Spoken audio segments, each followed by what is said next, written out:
Welcome back to the Comic Lyra podcast. If we're laughing, it's fine. Don't worry about it. And if it's your first time, it's the Comic Lyra podcast where we comically and literally review comics. I thought we'd stop doing that bit. I want to bring it back because I think it's. I've had this before where I like these. A lot of episodes these days are people's first episodes of us, which is really good for us. It's great. And I don't want them their first experience of us to be completely impenetrable banter and references to previous episodes, but only make sense if you listen to the end of the previous episode from like a year ago. You know? I think there's a stunning irony to you doing that on a Dick Grayson episode. I mean, it's not just Dick Grayson.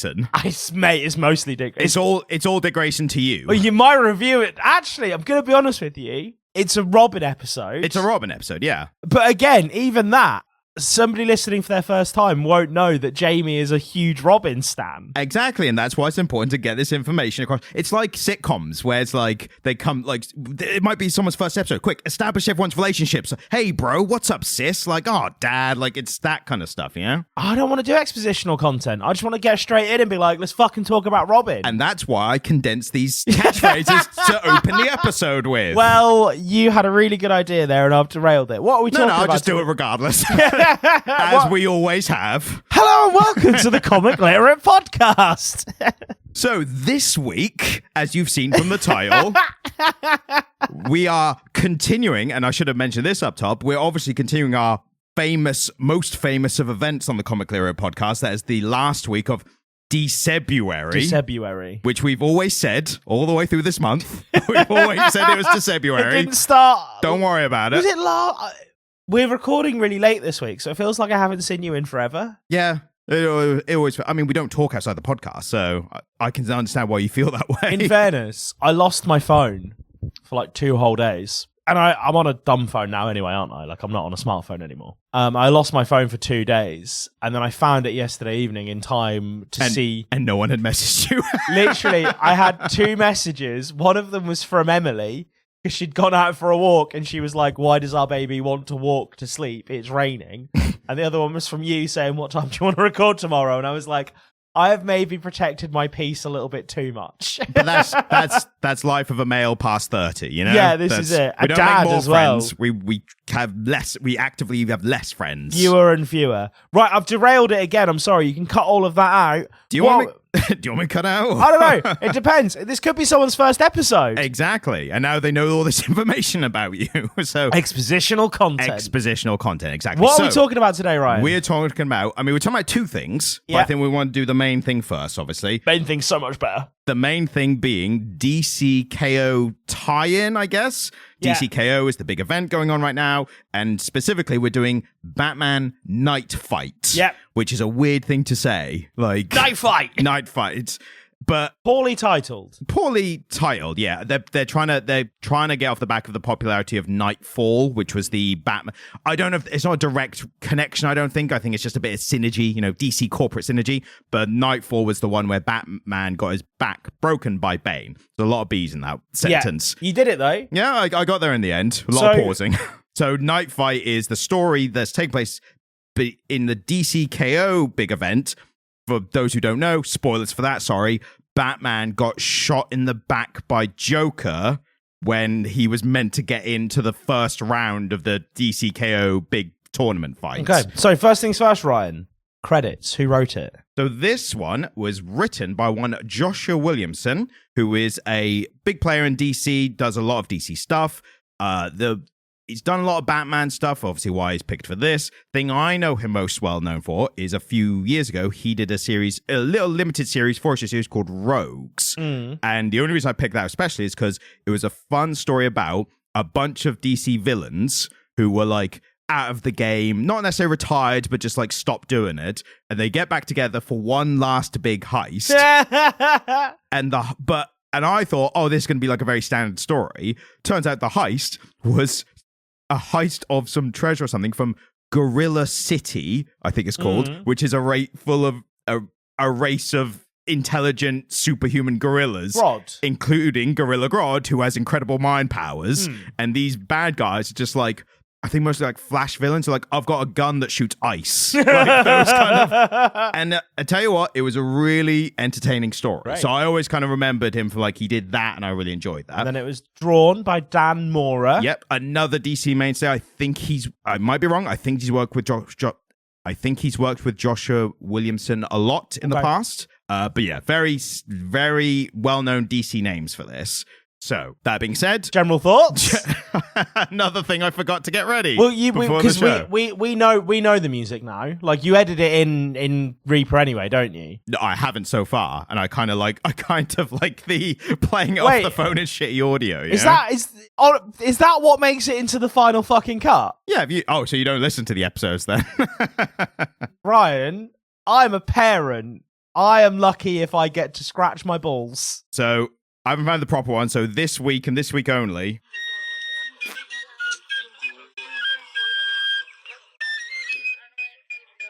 General thoughts?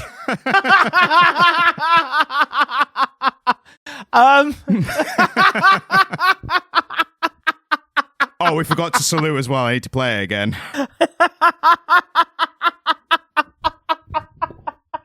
What is going on? So, general thoughts? I liked it. Yeah, I had fun with it. I got a lot to criticize about it, but also for what it was and what it was trying to be, I enjoyed it. So, right.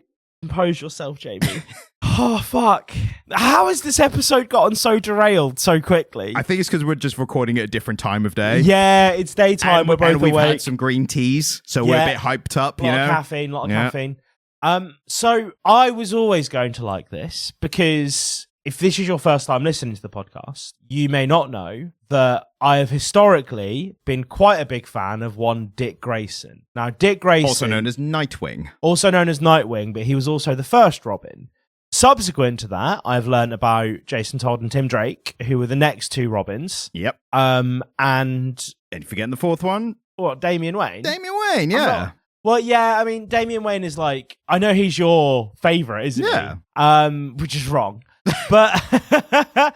So I'm generally a fan of the Robins. Yes. And this comic gives you a lot of Robins because in issue... What? Is it issue 1? Yeah, issue 1. We meet all of Dick Grayson's army of Robins that he's created. So there's a lot of Robin. That could sound very confusing if you don't know what the story of the comic is. So yeah, I mean, I was sort of predisposed to like this. The issue that it has, and I think you'd probably agree with me, is that it's been created specifically to tie into the DC K.O story, which as has been noted in previous episodes, is a hot mess. Yes, 100%. And so the story itself is very messy. Essentially what happens is Batman is being sent by the Heart of Apocalypse. The Heart of Apocalypse, which is comic book shenanigans to the nth degree. But literally a character personifying the superhero shenanigans of the story. Yes. I've decided this is happening now. Oh, all right, Heart of Apocalypse. Yes. So he is being sent to a bunch of alternate universes to fight all of the Robins. Specifically, Robins who in these made-up worlds, fantasy worlds essentially, have taken up the mantle of Batman. Yeah, so each of them has become Batman. So the first one is Dick Grayson, obviously. He has become Batman, but he's also sort of franchised being Robin. And so there's Robins in every city in the world now, and there's a load of Robins and they fight crime. The second one is Jason Todd, who Jason Todd's is sort of an outlier in the Bat family because he doesn't really stick to the one tenet of Batmanhood. Well, he does now, which I think is a problem. For me, that makes the character more boring. Because what was interesting was he might have been a vigilante who didn't do that. But now, because he's rolled into the Bat family, you can't be in the Bat family and kill people. So, the thing we're referencing is that Jason Todd is a bit violent. Yes. And in this, the whole thing is Batman being like, he deals with his anger really well, and I respect that. And it's like, but he's boring now. He's boring, yeah. And then we see Tim Drake, who has taken on the mantle of Batman and has become a great detective. Yep. And then finally, we see Damian, who is essentially Batman. I was going to say, how much spoilers are you going to give in that last issue? He is Batman so hard that he's created a Gotham that is now safe and doesn't need a Batman. Yeah, that's basically it. So Batman has to contend with his desire not to fight these 4 Batmen. And the apocalypse is like the meme of the guy with the stick who's like, come on, fight them. Well, he's like the Emperor in Strike them down. You mean that Do one? it. Yeah. Basically, Do it, yeah. Anakin. You must kill him. Is that vibe. Now, I'll be honest with you, the story itself it kind of skips along and you never really know where you're at with it. And also it doesn't subdivide it very well between the 4 issues. There's 4 Robins, there's 4 issues, and they all sort of spill into each other in a way that I found a bit sloppy and unsatisfying. You would think that it's because it starts off showing Batman like just before the DC K.O stuff kicked off. Yeah. Being like, oh no, crime is happening in Gotham. Like, what the hell? What crime in Gotham?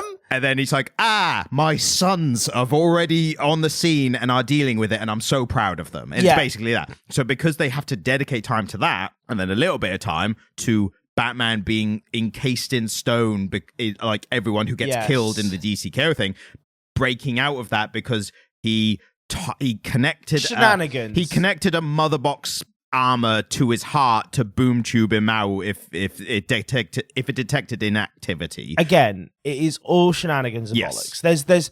There's nothing here that really, I would argue, makes any sense in a meaningful way in terms of the way that it transitions between these 4 isolated stories.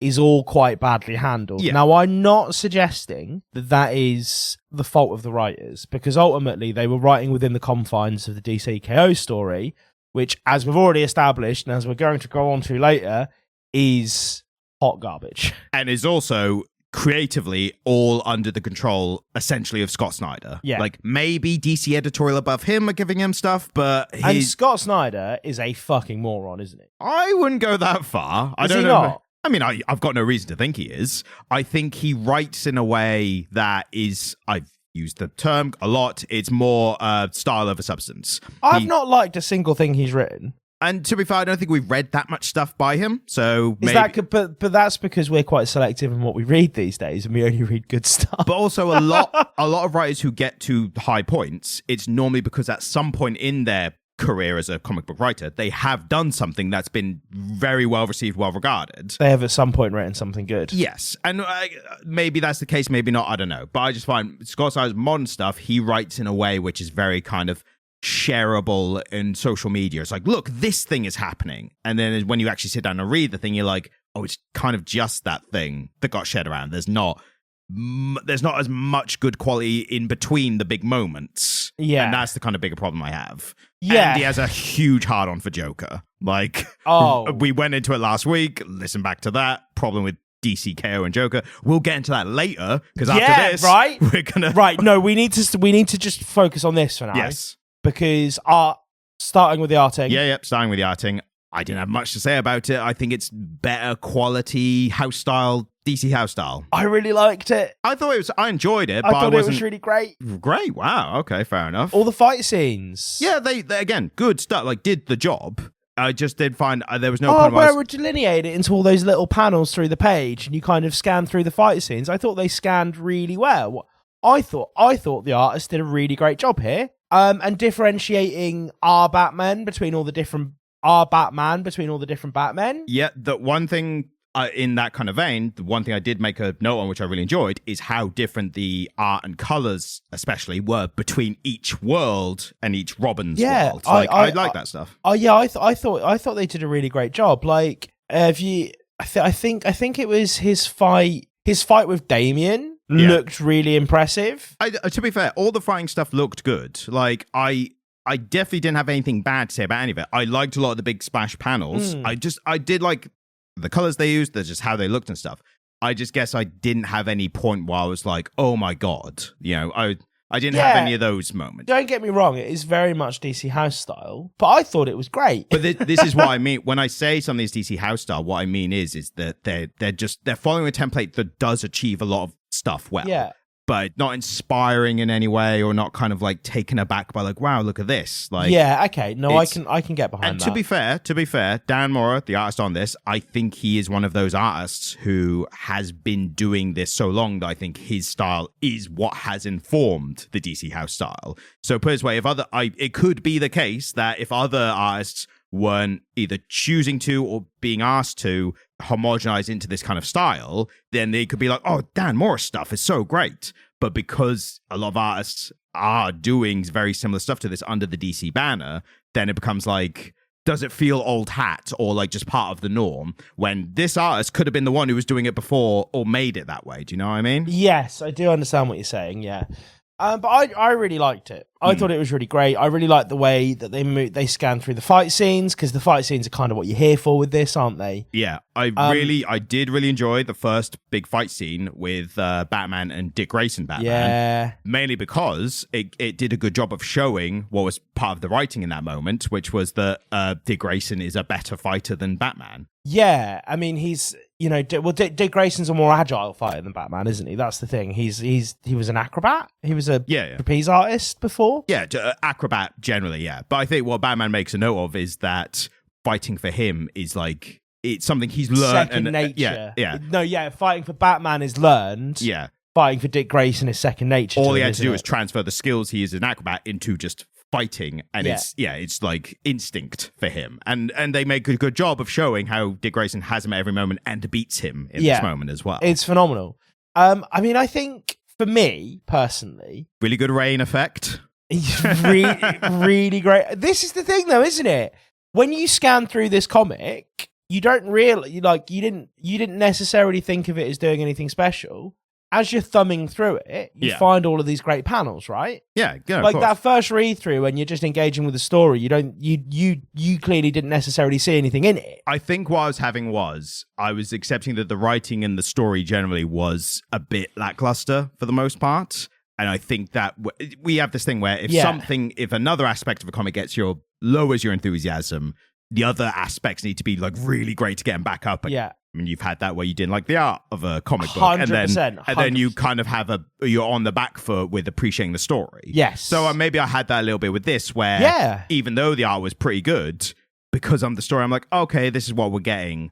Lowered my excitement for it all. Yes. And that affected how I viewed the art. But I really like when the art changes from world to world. Like, I think that was really good aspect. And to be fair, the panel layouts, like there are some big splash pages where there's a lot of little panels and it flows showing the action. I was never confused what was happening. And we always say that, like, does it tell the story well? I think it did it, and it looked pretty good while it was doing it. It scanned beautifully, didn't it? Yeah, but those transitions from like one art style to the other as part of the story were, I thought, pretty cool as well. Yeah. And jarring in a way that I think was intentional. Yes. Now, I've surprised myself recently, and I think this has really cemented that for me, because I have been having a little look at Under the Red Hood. In preparation for when we eventually cover it on the podcast. When we eventually cover it. And I've also had a little look at some Batman stuff from when Jason Todd was Robin. Death of the Family, the 80s era. Yeah. I like Jason Todd. He's an interesting character. He's a great character. And as the Red Hood, why are they not using him more often? He's fucking awesome. So they're using him, but they don't. Again, they just needed to roll him, for whatever reason, they needed to roll him into the Bat family. And what makes him interesting as a character, he should not be one of Batman's proteges who's just grown up a bit, you know? Again, I keep saying this, he should be like on the outskirts of it all, where he maybe has some contact with them, but he's like out there killing criminals as a lethal vigilante. And he should be at odds with Batman in that sense. But then Batman should also feel the guilt of like, I kind of created him that way. Like I gave him the skills. Like, so yeah. I think there is the scope here for somebody to write a new character and genre defining Red Hood. So I just did a quick Google because there was a news story a while ago that, and I did not read this comic, so I don't know what it was, but there was a new Red Hood comic that started. And I think, I need to go read it and check. I think it was meant to be more violent. Specifically, there was going to be some gun violence in it. And unfortunately, it was cancelled because like issue 1 or 2 came out just after the Charlie Kirk assassination. So I think DC had a bit of like, this is a really gun-violent book, and we also really don't care that much about it, the character. Let's just cancel it and not risk any like issues or problems. Which is a shame, because Charlie Kirk was a fucking cockwomble. And very... He said, I'm not suggesting that I think the man should have been murdered. I don't think anybody should be killed. But the man ran his fucking gob. Yeah, and like, he was very pro-guns, so yeah, it is ironic. Well, no, he said, he fucking said it, 1 or 2 gun deaths a year is a great trade-off for their fucking Second Amendment privilege. Yeah. Their Second Amendment rights, yeah? The man died for what he believed, but he was a fucking cockwomble. And so the reason I mentioned this in the first place is maybe they were trying to do a Red Hood more violent thing, and they viewed it. I don't think they should have cancelled it. The thing is, I don't even need it to be more violent. I just feel like he's a character that DC underutilized. Like, he's one of their... I've done a pretty reasonable dip test of comic books over the past few years. Yes. Like, I've read a lot. I've read maybe not as much as like a die-hard comic book nerd, but I've read enough comic books over the past couple of years that I think have developed a fairly good understanding of what's going on there and the different characters. Yeah, of course. For me, DC's greatest assets are Nightwing. Of course, yeah. I've done a dip test, and I think my favorite character is the most underutilized. Well, no, but I think this confirms you are now a comic book fan, because that is every comic book fan. Like, why isn't Cyborg used more? He's the best character. It's like, no, well, he's your favorite character. Like, well, no, but I think objectively speaking, right? And I think Damian Wayne should be used more. Nightwing is a really interesting character because he has Batman skills, but none of Batman's brooding. And to be fair, he's not underutilized. He has like one of the... He very recently had one of the most popular single-running issue comic series. No, that's very true. He does have a very popular series. I think Supergirl is great. Yeah, and she's about to get a lot more And she's about to get a lot more. And then Jason Todd. I think Jason Todd is a really interesting character. I think his sort of relationship with Batman... And the idea that they're both good guys, because Jason Todd is a good guy. Yeah. He is just willing to go to greater lengths to fight crime than Batman, right? He's not a bad person. Yeah, it sounds like a quick fix or whatever, but he should be the DC Punisher, essentially. Yeah. But also I feel like Jason Todd, like the Punisher is more unscrupulous. Well, again, different variations, like he'll be one way in one iteration, he'll be a different way in another. I feel like Jason Todd has a more defined moral code. Punisher's got a pretty strict moral code, I'd say. Yeah, maybe. Like, okay, he maybe only kills killers or people who cause violence or like whose actions cause violence to people. He doesn't kill like law enforcement or army, like American military or like unless they're doing really some horrible American cops really like Punisher. Yes, and luckily they did address that in the first season, technically, of Daredevil Born Again, because there are cops who have the Punisher tattoo on, like, and they are like a group of like dirty cops, basically. Yeah. And what happens is the Punisher actually turns up, and he's like, "These fucking fanboys, like, I'm killing them the second I can." And he does. He kills a bunch of them, and it's great because they're like, we're like you, mate. We're cool." And he's like, "Fuck off," and just like shoots them. But they also address it in the comics. I think it was like 2018 Punisher series, which was a really good one, where the cops are like, "Hey, no, we're like you," and they show him like a tattoo or something or whatever. Like, we're like you. And the Punisher's like, "Right, I do this because I'm messed up. Like, I need to do this. Like, it's like, it's he has a compulsion. It's a compulsion for me. Like, it's either this or I die. Like, and I'm doing it until I die. You guys are meant to represent the law. Like, you're meant to be like law and order and stuff. So if you're doing what I'm doing, I'm just a crazy guy on the street. Like, you're fucked up." You know what I mean? No, maybe you're right. Maybe I misjudged the situation, but I still think Jason Todd is an asset that is underutilized. Yeah, I think he's fucking great. He's interesting. That's the main thing. Is he's not written great because they're not writing great, but he is an interesting character they could do a lot more with. I just feel like somebody could get hold of it and do a really interesting run with that character. It could be like somebody's Swamp Thing or somebody. I tell you what, it'd be great and probably wouldn't want to do it. And this is again way too close to the thing I'm saying. Just offer it to Garth Ennis. Like, he loves writing Punisher. Like, be like, "Hey, do that for Red Hood." And he hates superheroes, so maybe he'd be like, nah, too close to Batman. But I'd offer him, like, see what he wants to do with it. Yeah, I mean, Garth Ennis, I Or think... get Alan Moore back. Right, Alan Moore. This is a petition from the Comic Literal podcast. We are big fans. DC being like, we know you hate us famously for decades, but how about Jason Todd run? What do you say? You can do whatever you want. No, I don't want to write you, Jason Todd. I'm a fucking wizard. I bloody hate Batman.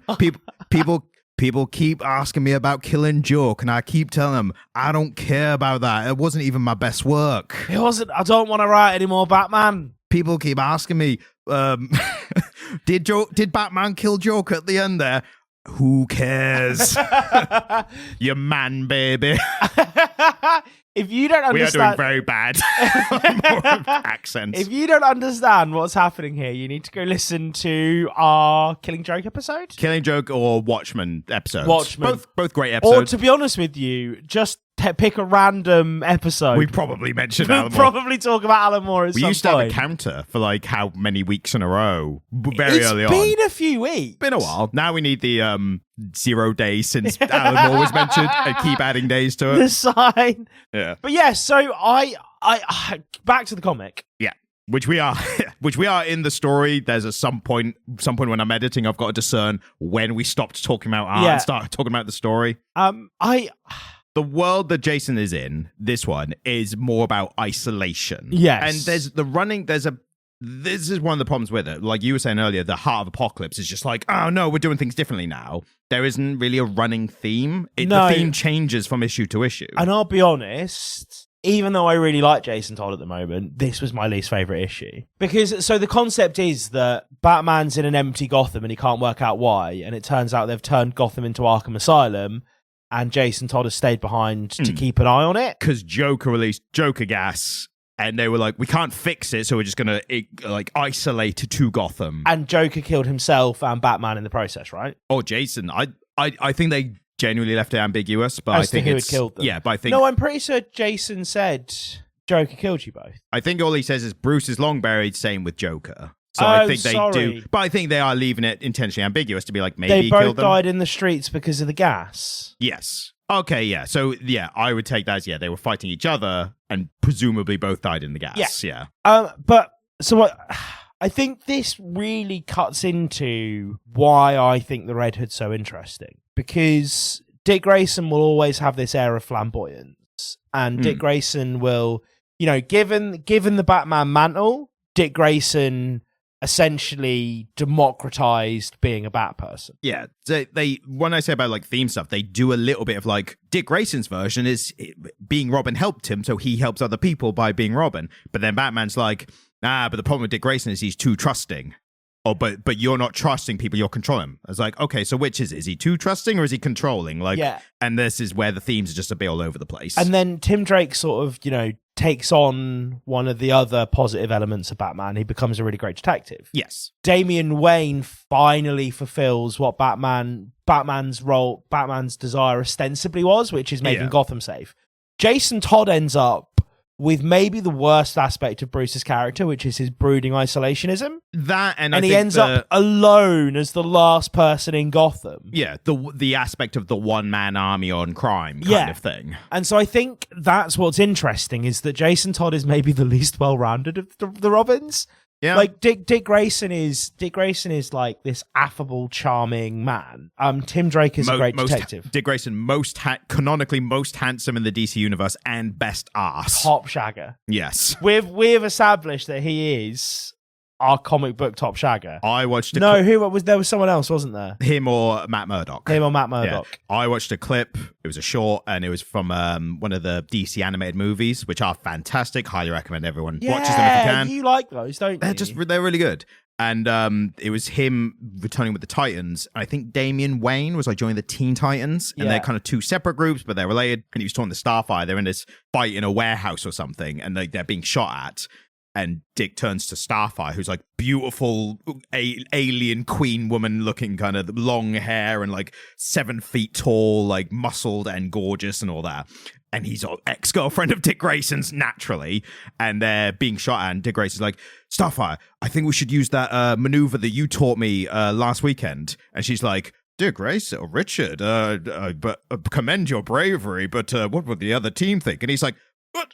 No, not that. Like, Dick Grayson, he just has everything. He has his gold shoes are too tight, and his lobster is overcooked, and he's one of them. He has it all. Yeah. And then Damien is essentially just a better Batman. He's Batman had Batman been trained in martial arts from much younger. Yeah. Jason Todd is he's the redheaded stepchild. And he was at some point quite literally the redheaded stepchild. Earliest, apparently, I haven't double checked this. I heard from a third party source. Apparently, his first appearances, he was redhead. Yeah. But then the problem was they made him look closer to Dick Grayson because they were like, fans are confused. Like, just make him look like the previous Robin. Yeah, and this is the thing, isn't it? I think, and they all look the same. They all do look a bit like They all look a bit like Bruce Wayne. Yeah, but he is conspicuous in this story because the world in which Jason Todd becomes Batman is one where really there's no one left. It's just him in Gotham. And I think there's a real tragedy to that. There's a real tragedy to Jason Todd that you don't see in the other Robins. The other Robins all have something that kind of helps them lead a life outside of being a hero. Whereas for Jason, it's all he has. Yeah, but I think that should be the thing that makes him interesting. Is he is some of the worst aspects of Batman. Not necessarily worse in the sense that he's still a hero who fights for good. Yeah, but the worst for like that's not healthy for you as an individual. And this is exactly my point. This is exactly my point. Would cause a bigger rift between Batman and Jason Todd because on the surface it's like, no, he's killing criminals. I don't like that. But then on a deeper surface, it's like he's mirroring back my worst elements to me. And I think that is such a fascinating concept. Alan Moore would rip this apart in the story of like Red Hood story. Like Alan Moore, given the Red Hood, would do something brilliant with it. Chip Zdarsky would do something fucking cool with it. I think he'd be a bit too light. I think he's great on like Daredevil stuff for like maybe because Matt Murdock's funny. Yeah. He can be funny. Yeah, Matt Murdock can be really funny. No, maybe Chip Zdarsky's wrong, but Alan Moore, you're absolutely right. Alan Moore would write a phenomenal Red Hood. But there is a story to be told there. Tell you would do a really good balance. Maybe wouldn't make it as violent as it should be. I know but also who you're about to say. I don't think you were actually. I was going to say Jonathan Hickman. Really? Yeah. Oh, wow, fair enough. And I think I mean Hickman's normally like big scale, like intergalactic or like big story, big picture stuff. But how he wrote, he's been writing Ultimate Spider-Man. Yeah, I think he would. I think he'd have a good crack at it. But I think the Red Hood really deserves a modern, like a serious grown-up modern reboot. The problem is you've got to then right away or somehow retcon the fact that he has been like, he's the angry older brother of the Bat family kind of thing. Like he's got to have another thing to kind of snap him out of But they do this all the time. Like, they're always rebooting stuff and restarting it. Yeah, I'm saying like they would just do it like with a bad reason and then maybe make a good thing after the fact. Yeah. But it would be better if he was given a better reason for like suddenly, Yeah, and I suppose you always have inherent in any Jason Todd story.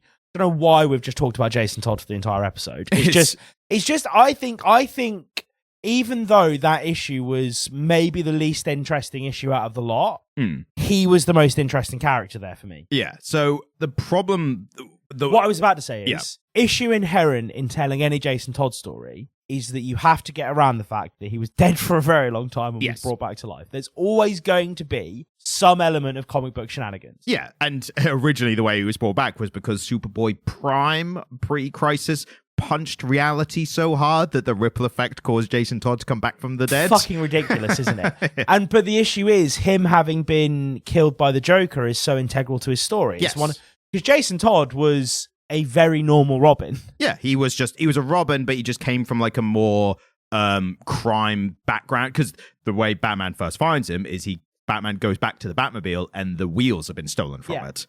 And he's like, that should be impossible. Like that's like a heavy duty car. Like that's crazy that someone, what mastermind did this? And he's like, oh, it's this street kid who's really good with cars and steals wheels off like police cars and stuff, and he managed to do it on the Batmobile. And Batman's like yeah, you might have something there kind of thing. But then even that's interesting to his, because again, every other Robin, Dick Grayson, victim of his parents getting shot at, I think mid-performance and falling to their death.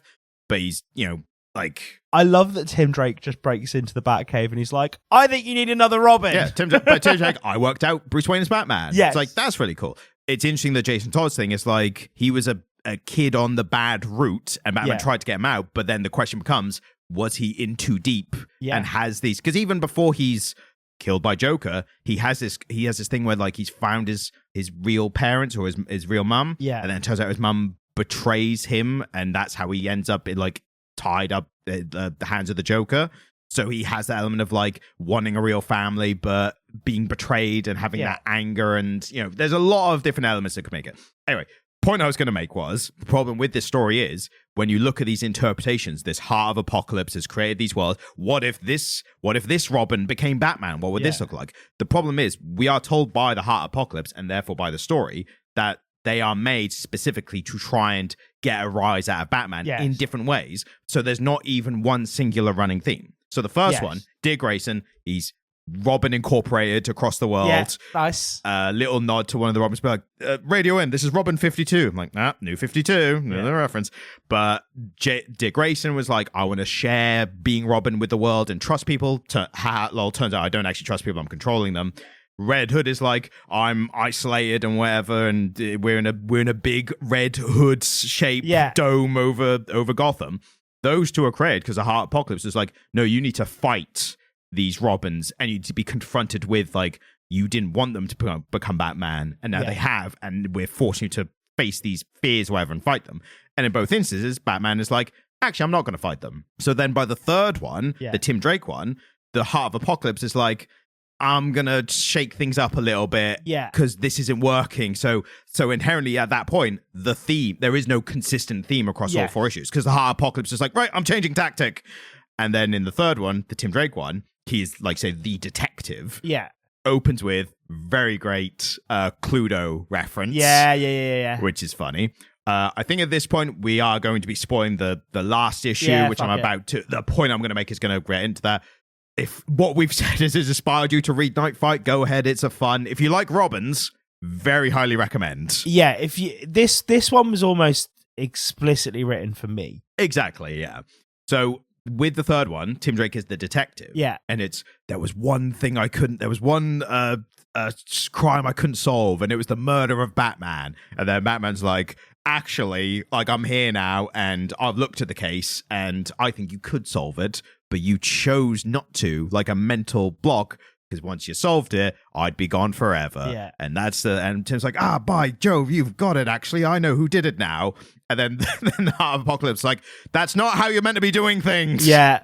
Well, the general theme of the last two episodes is the Heart of Apocalypse. Last two issues is the Heart of Apocalypse going, but you're not playing the game properly. Yeah, literally. It's essentially the Heart of Apocalypse getting annoyed at Batman, because Batman's like, what if I just collaborate? And you know what's funny is in the DC K.O. series, which again we're about to get into, the issue 4 of that, there's a running theme of Batman, Superman, and Wonder Woman playing board games, and Batman being like, I didn't cheat, but I did manipulate things because I'm Batman. He says, I didn't cheat, but I just worked out that the dice were weighted, and so I've been able to consistently roll whatever I want the entire game. And I'm like, do you know what, Bruce? I would argue that is cheating. And we don't want to play with you anymore. You're a fucking knob. Yeah. But there is a consistent theme in that. He's cheating this Heart of Apocalypse and all whatever. But that's Batman. He's mortal, and the way he fights against powered people is by flipping the script and following his own rulebook. True. But then you get it's into inherent in the character. Yeah. Then you get into the contrivance and the required shenanigans of like, this all-powerful Heart of Apocalypse thing is being tricked by a really smart human. Like, that's by a rich guy with an affinity for bats. Yes, literally. So then it becomes like, I don't know. And then the way they muddy the waters enough to get away with it, it's like, what is the actual intention of the Heart of Apocalypse? And then it becomes like, maybe it's actually training Batman to get back into the DC K.O fight, which may or may not happen at the end. I'll be honest with you. The one thing I didn't enjoy was all of the premise. Yeah, no, Like, exactly. I really liked watching Batman have conversations with grown-up versions of his Robins as Batman. Yeah. That was all interesting. But yeah, the contrivance that this is essentially the Heart of Apocalypse's way of priming Batman to be the one that takes on Darkseid. Yeah, for whatever reason. Is dumb. Yeah. And again, it's just contrived. It's corny. And then shall we move on to? Well, I was just going to say, then the thing I found very interesting is that the last issue, and I think there's a little bit to get into here, that the Damian Wayne making a safe Gotham and Batman being like, oh my God. And his grandson Alfred. Yeah, then he shows like, by the way, here's my son. I've named after Alfred. He's your grandson. And that was kind of the most interesting. Also, this is a great example of when I like describe ultimately like what I thought of a comic. This is the definition of it's a bit of fun. Like stories, bobbins, who cares? And Bobbins. And the art is like enjoyable, but the story, there's not much in the story, but you get some bits of fun to enjoy in the story. Them being Dick Grayson's a better fighter than Batman, and Jason Todd looks really metal in this. And then with Damian Wayne, it's, oh, what if this world was like a really happy version that Bruce Wayne would be really tempted to stay in, a la Man Who Has Everything story of Superman. It was a little bit of that, wasn't it? Yeah, and it was so sad watching Bruce get to bond with his grandson in a safe Gotham, knowing that none of it was real, with him knowing none of it was real. And then he sort of conspires with Damian and Tim and Jason and Dick to try and defeat the Heart of Apocalypse and make that world real. Yeah. Well, to trick it into helping them make that world real, and it because the argument being that if Batman does win the tournament, become the King Omega, then he essentially becomes God, so he could make that one world real, potentially. Yeah. And one of my issues with it, we're talking about like representing the different Robins and their strengths or whatever, the Robin, so apparently Damian Wayne in this world immediately works out that it's a fake reality. Yes. He works out immediately.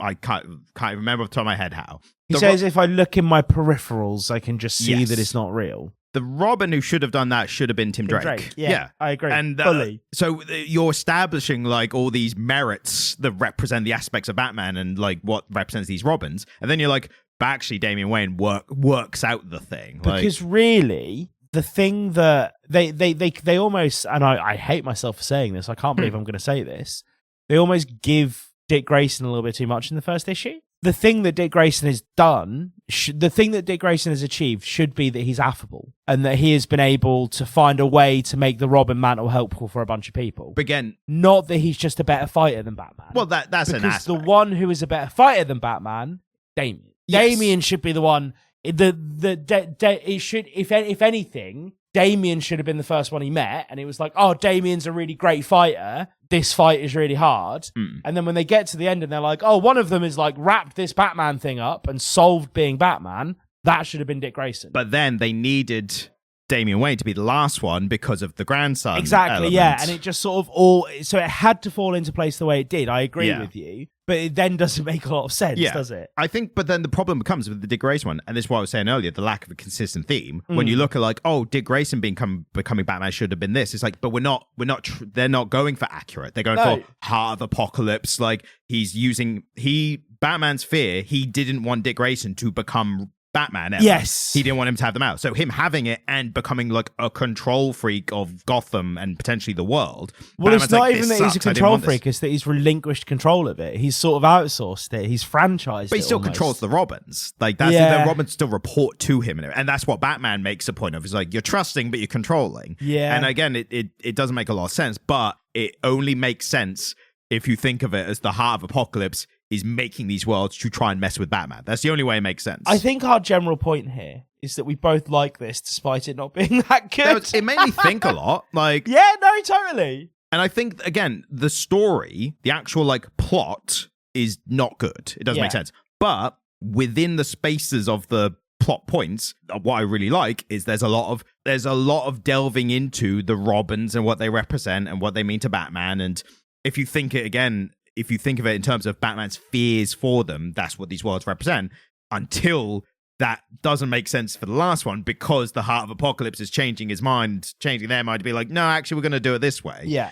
So if you take all that into account, there's a lot to enjoy in it. Yes. But you also have to relinquish, like, it doesn't make sense, and it's not a very interesting story, but there is bits of fun in it. Because watching Bruce Wayne finally get to enjoy some domesticity, and hang out with and raise Alfred, picking him up from school, and he's getting to do a bunch of things with Alfred that he never got to do with any of the four Robins, because he was always priming them to fight crime in Gotham, or they were always hella ill-adjusted. Like, they'd all had sort of quite bad upbringings other than Tim Drake. You know, even Damian, to a certain degree, had been used and abused trained by ninjas. He'd been used and abused by evil ninjas before he'd made his way to Bruce. And then Bruce gets to just be a grandfather to a happy little boy in a normal world. And I'm about to say something, Ryan. It's the first one of the episode. Speaking as a parent. There we go. It's a prime example of that. Prime example. Nice. Just got that. Nice. For anyone whose first episode this is, these are some of our catchphrases. Ryan's catchphrase for many years now has been prime example, and mine since becoming a dad has been speaking as a parent. Yes. But it's just like, I can't imagine anything more beautiful for somebody whose life has been as hard as Bruce's is, to then just get to hang out with his little grandson. There's also a running theme about, does Batman still need to be Batman if he's got these potential replacements? But at the same time, he doesn't wish the mantle of Batman on any of them. So it's kind of a contradicting thing, which does somewhat get embodied by this last issue and how happy he is and stuff. And because Tim Drake, his thing is being Red Robin, isn't it? He's kind of, he likes being Robin. Which is it's the high school jock who still wears the Letterman jacket years after he was in high school. He's like, remember when I made that touchdown? That's what Red Robin is. But no, overall, I fully agree with you on this one. I think the story, I mean, we came in, our general thoughts at the start have remained unchanged through the episode. We've just extrapolated on them. I had read the first two issues, I think, a couple of months ago when they came out. And even when I read them then, I didn't think of it. But looking back on it, I was like, this might not be a great comic, but I think it's going to give us a lot to talk about when we talk about Robins. And I suppose I've liked Dick Grayson since I first read Nightwing. Yeah. But it's been recently that I've become really interested in the other Robins and what their stories are. It's an interesting role of the child who gets adopted by a superhero vigilante and trained to become them, basically. Yeah, I just think it's really interesting. And so at the moment, I'm on the lookout for any Robin content I can get my hands on. And this has been exceptionally good fun. Yeah. It does now mean, though, Ryan. I was going to say, the ending does have a little bit of, do you know the term, the real quiz? Yeah. The real quiz. It's a bit of I've lost. But actually, the real quiz was this other thing. Yeah. I'm not going to spoil it for the very end, just in case someone does still want to read it and is listening. But the ending is basically, I've actually won, though. It's that. Moving on. Moving on to our monthly, essentially, check-in of the DC K.O universe and what's going on there. So this is the penultimate issue, isn't it? I don't know. I think maybe. There's definitely at least one more. I assume there's maybe one or two after that. I don't know. That's the problem. It's hot garbage. Yeah, it's awful. Yeah.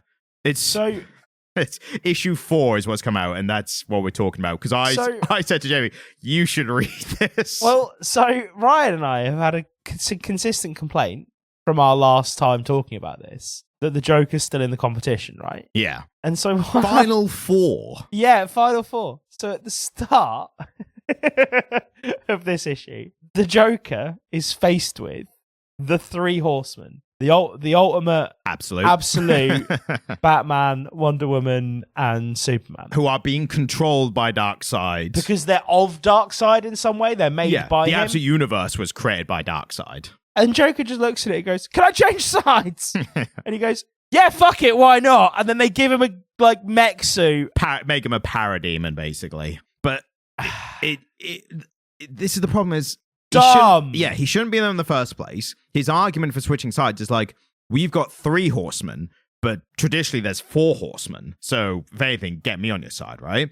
And I'm torn. I don't like it. It's not good writing. I didn't like the story beat at all.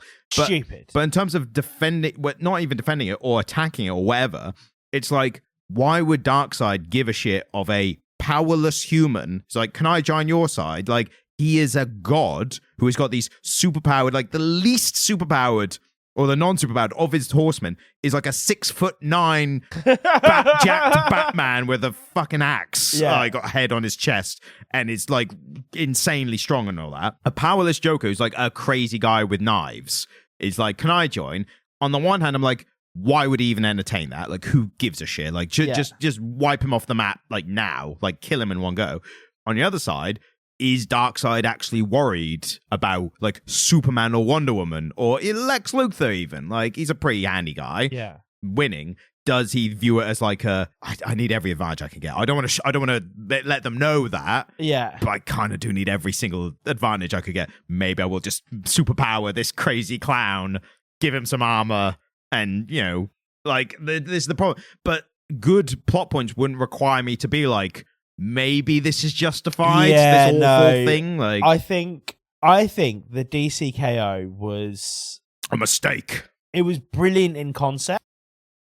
Ryan just nearly deleted the whole episode. So I'm going to have to leave in a little gap from where I was talking, and it just suddenly stopped. Ryan, it didn't suddenly stop. You knocked the audio into to face. the listener, it suddenly stopped. There was nothing sudden about it. It was pretty sudden. How was it not sudden? No, it was sudden. It was sudden. So the technical mishap that made us think for a few seconds that the entire episode had been deleted. The look on both of our faces, listener, was magical. And then the relief when we realized it was back. The sweet release. So, yeah, back to DC K.O. 4. It's basically, the whole thing has basically been a, what if this cool thing happened? And you go, oh, that would be a cool thing to happen. But it didn't happen. No, it happens in a really contrived way, or it doesn't happen, and there's not much else in between. Like, that's the problem. I think there is real scope for this concept. Like a battle royale style, round robin, bracketed contest between superheroes. A Red Robin round robin is a round robin tournament consisting only of Red Robins. It's just a bunch of Tim Drakes. Yeah. But give the people what they want. By the people, you mean me? Yes. But yeah, I just think in execution, it has been confused and comic booky and it's not been good, man. It's the worst aspects of these big, especially DC. DC's big events are all like, the universe is on the line. Like, I always think back to the worst one for me was Dark Metals. It was like, the Batman who laughs. He's a Batman that was infected by Joker gas or toxin, and now he's crazy like Joker, but he's like intelligent and dangerous like Batman. And everyone just literally went, that, like, what happened with this? It was like the first design came, I was like, that's neat. A cool design. Like, I wonder where they go with this. And then read the story, it's like, oh, that sucks. Yeah, and it has. It's been hot garbage the whole way through. The way this one ends is with some woman. I don't know who she is. Yeah, I didn't know her name is Saturn Girl. She's basically a superhero in the 30th century or something. Right. So I think all that's basically implied is that Darkseid won, and this is the future where Darkseid won. Yeah. And he's like, I need you to maybe go back in time or something and just secure my win or something. It was very confusing to me. Like, I didn't know what was going on. It didn't really make any sense. And I think I almost didn't read it. Yeah, I wouldn't have blamed you. Yeah. Because I'd had so much fun with the Robin stuff. I was like, I don't want this to You were in a good mood. Yeah, this is it. I was in a good mood. And then I realized I had a bit more time to record. Honestly, only reason I read this is because I plowed through the Robin stuff so quickly. I had more time this morning than I thought I would. And my partner was feeding our baby, so I couldn't hang out with my kid. Like, if my baby had not been attached to my partner's boob, I probably would have just hung out with him instead of reading this comic. But then you would have missed Batman shooting Joker in the back and being like, got your back, bitch. It was... The whole thing was just so contrived. Yep. And so... Corny and poorly written. The art is not great, weirdly. I liked some of the art. I mean, again, DC It's house style. So like that interesting. is. This is the same art I liked in the previous comic, and I don't like it here. How does that work? There Jamie? was some I bits. don't know. There were some bits where, again, when one element you don't like, Yeah, totally. that Totally. affects how you feel about other aspects. There was a bit where Apocalypse was like saying all the shit that was going to happen in the universe, and it was like big splash page. Yeah. Very bright, interesting colors, and looked interesting. Like that's the best I can say for it. Other than that, it's just DC house style. Like, what do you want to say? What do you want to do? And also, the end is basically Apocalypse Darkseid like wipes out most people. Why he couldn't do that from the start? They managed to break the control of the Absolute people, who they were beating, but then it's that kind of like, well, they were controlled, so were they really themselves? Hero versus hero fighting. Darkseid blasts everyone away, and then Superman survives. He's the strongest, and it's always been a Superman story. Yeah. So, our hopes of Wonder Woman winning it our predictions did not pan out, but they did not pan we were out. still pretty good with our predictions, I think. We overall. got close. Yeah. But Superman survived, and then it turns out Lex Luthor survived a bit because he was standing behind Superman when this blast happens, and then Lex Luthor used the last of his energy. He's like, well, the heart wants a winner.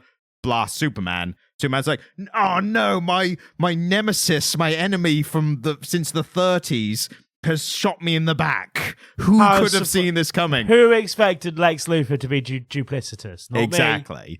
And so now Lex Luthor has essentially won the tournament, but now he's going to have to face Darkseid. Yeah. Also, when Batman came back, they put the thing on the tournament where they put his name over the Joker's name, like how Joker's smile went over Batman in the beginning. Yeah. So again, it's just like, what if we did this at the start and then we do the opposite at the end? It's like, oh my god, the creative juices are running here, guys. Like, wow. Yeah, I think this is a big swing and a miss. Yeah. And now, like a true comic book fan, because I suspect you're going to be the same as me, what's going to happen next month? Well, we're gonna have to talk. We're gonna have to talk about it. I was considering. I would generally, and this is kind of on the other side of criticizing DC. I thought, well, we've done our world famous DCebruary, which means we have to move on to our next world famous March or Marvchul. Well, it's Marvchul. It's just March Madness or March Marvel. Or Marvchul. Ryan. Am I not getting that over? You said Marvchul 4 times and I ignored you because I didn't want to have to shut you down on air. So I waited for silence and looked you dead in the eyes and went, Marvchul? Yeah, I tried so hard to just quietly ignore you. If I just keep talking, he'll stop saying Marvchul. Yeah, I reject. Do you know what, Ryan? I on air reject Marvchul. Well, this is the point I was going to make. Was despite it being one of our staple months, Marvchul. Fuck no, you're not getting that through. Despite that being the you're case, getting your clicker out to edit me out here. I know what that clicker means. That clicker means whatever Jamie says now is being edited out. Is it like the remote from Click, the famous Adam Sandler film, where I just Jamie's contestation of Jamie's disagreement with Marvchul is now not on the record. Yeah. And the issue is, Ryan, you've brought it up because sometimes I'll do a thing, right? And I don't, Ryan doesn't know I do this. But if I say a thing and Ryan kind of gives me the look and I know he's going to edit it out, I call back to it a couple times through the episode to make sure it stays in. But you've done this at the end of the episode. So there's no way there's no repose for me at this point. Well, again, it's just established comic era president is Marvchul. No, and in saying that, I hate it. In saying that, unfortunately, because I had a look to be like, oh, what Marvel stuff could we do this month? Is there nothing? It's just pretty lackluster overall. Marvel really aren't doing that much interesting stuff. For all we're criticizing DC K.O, it's something. Something's happening. So they're winding down the Ultimates, aren't they? Yeah, the Ultimate Universe is coming. That's the only big thing that's happening in Marvel right now is the conclusion of the 2-year Marvel universe, Ultimate Universe. Has the Ultimate Universe been going 2 years? Yeah. Spider-Man issue 24, I think, just came out or is about to come out. We only started talking about it in 2024. Fuck me. Oh my god, it's been 2 years. Yeah, there's been at least 2 Marvchuls have passed since it started. Have we been doing this podcast for like 4 years now? Maybe. I don't know. Don't think about it. It just makes it sad to I want to think say we started at the... No, it's 3 years because we've done 3 best-ofs. Yeah. Like Yeah, end of year and best-of. I think we started in November 22 and started releasing in February 23, didn't we? Yes, I think so, yeah. God, so it'll be... Yes. Oh, We'll probably miss the anniversary. DCebruary has covered over the Comic Literate 3-year anniversary. In a way, DCebruary is the celebration of all things Comic Literate every February. Should we do a 3-year anniversary episode? Like the next episode? I think we've missed it. We could do. Again, there's not that much Marvel stuff happening right now, but what would we do for that? It's mental. This is having admin discussions on air. Isn't it mental that we've been doing this for 3 years, Ryan? Well, that's probably the best way to end the episode is the sudden realization of the passing of time and our own mortalities. And God, the Ultimates has been going for 2/3 of the time that we've been making this podcast. And we will cover the ending of there's like a main series that's like the coalescing of all the heroes, and everything like that. So we'll obviously do an episode on that whenever that gets to a point where... When it concludes. Yeah, when it's concluded. But short of that, there's not much else going on. Like I'm reading... Marvchill. Marvchill is a dry Marvchill this year. That's the problem. Fuck off. It is a dry Marvchill this year. You're not getting Marvchill through. It's not happening. Like I'm reading Captain America, Zdarsky's. That's still good. That's again, it's only been like 2 more issues, but good, hasn't it? Very good. Like really enjoying that. Again, most of the other stuff really is DC stuff. Like they announced Absolute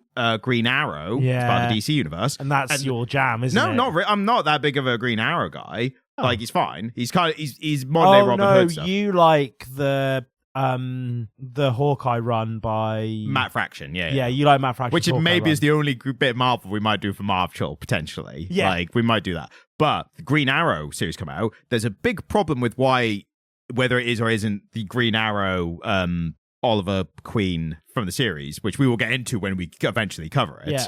But the plot of it is basically someone in the Absolute Universe is murdering billionaires in the Absolute Universe. And I'm like, I wonder why that's a popular thing to do a story on in this climate, in this day and age. Yeah. So maybe there's a Green Arrow who may or may not be undead. Again, we'll cover that again. Who might be murdering billionaires. Excellent. Yeah. So. And it looks cool. Thank you for listening. I am working on some stuff at the moment that we're going to soft launch soon. Yep. I'm also working on my own stuff at the moment, so keep your eyes peeled for that. We'll probably announce that in the next episode. I've also got, not a weekly segment, but I've got a joke from Chip Zdarsky's newsletter. Nice, that I thought you'd appreciate. Yeah. What is Wolverine's favorite social media platform?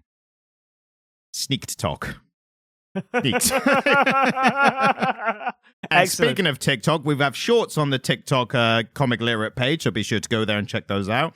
Also trying to get the Instagram page up and running finally, because I've left that for ages. So it is there. You can find our stuff on there. Please just go, please. Apparently Instagram is important. If you have a certain amount of followers, that like helps people do things within this kind of industry. Like there's a kind of social currency, I guess, or proof of concept for you. Yeah, so just go follow us on Instagram, because if not, we're going to have to buy followers, and that's not cool. Yeah, I mean, if Marvchill doesn't do it, then I don't know what's going to bring the people in. Yeah, I mean, last Marvchill was huge for It was a big turning point in the Comic Literate. Marvchill, the famous Marvchill of 2025. I was so against it, and now I've just started making Marvchill jokes. Because that's what happens. If you just keep plugging 26. it, if you just keep plugging it, it's going to happen. See, now, and my point earlier was, there's barely any good Marvel stuff right now. We can't do Marvchill. Marvchill is cancelled this year. Oh, no, but Marvchill was so good. But now we've been talking it up so much, I feel like we have to do it now. So maybe it's Marvchill. Maybe Marvchill is saved. There was a point one year when I really wanted to do all Star Wars comics all May, and you were like, no, Jamie. It's not going to happen.